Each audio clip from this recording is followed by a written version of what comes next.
Yash Raj film spy universe craze గురించి ప్రత్యేకంగా చెప్పాల్సిన అవసరం లేదండి. అయితే ఈ యూనివర్స్ లో భాగంగా వచ్చిన ఎన్టీఆర్, హృతిక్ రోషన్ వార్ 2 ఆశించిన స్థాయిలో ఆకట్టుకోలేకపోయింది. అసలు ఈ సినిమా ఎన్టీఆర్ ఎందుకు చేశాడా అని టైగర్ ఫ్యాన్స్ కాస్త ఫీల్ అయ్యారు. కానీ ఈసారి అదిరిపోయేలా ప్లాన్ చేశారు యష్ రాజ్ ఫిలిమ్స్ వారు. Bollywood star beauty Alia Bhatt ప్రధాన పాత్రలో ఆల్ఫా అనే స్పై థ్రిల్లర్ తెరకెక్కించారు.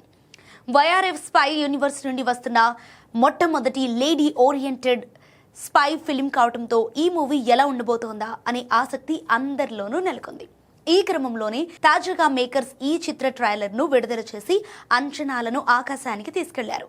ఈ మధ్య ఎంత పెద్ద సినిమా అయినా సరే ట్రైలర్ తోని ఓ అంచనాకు వచ్చేస్తున్నారు జనాలు. ఇప్పుడు ఆల్ఫా ట్రైలర్ మాత్రం నెక్స్ట్ లెవెల్లో ఉందని చెప్పాలి. ఈ మధ్య కాలంలో ఇలాంటి ట్రైలర్ కట్ రాలేదన్నట్టుగా ఉంది. సో ఈ హై వోల్టేజ్ యాక్షన్ సీక్వెన్స్లతో ప్రేక్షకులను కట్టిపడేసేలా ట్రైలర్ కట్ చేశారు.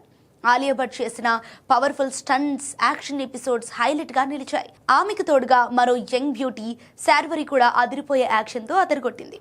ఇక బాబీ డియోల్ తనదైన విలనిజం మెప్పించారు. అయితే ఈ ట్రైలర్ లో అదిరిపోయే సర్ప్రైజ్ ఏంటంటే హృతిక్ రోషన్ క్యామియో రోల్, అలాగే బ్యాక్గ్రౌండ్ స్కోర్ కూడా అద్భుతంగా ఉంది. కాగా వచ్చే జూలై 3న ఆల్ఫా థియేటర్లలో విడుదల కానుంది. మొత్తంగా 2.5 నిమిషాల ట్రైలర్ మాత్రం అదిరిపోయిందని చెప్పాలి.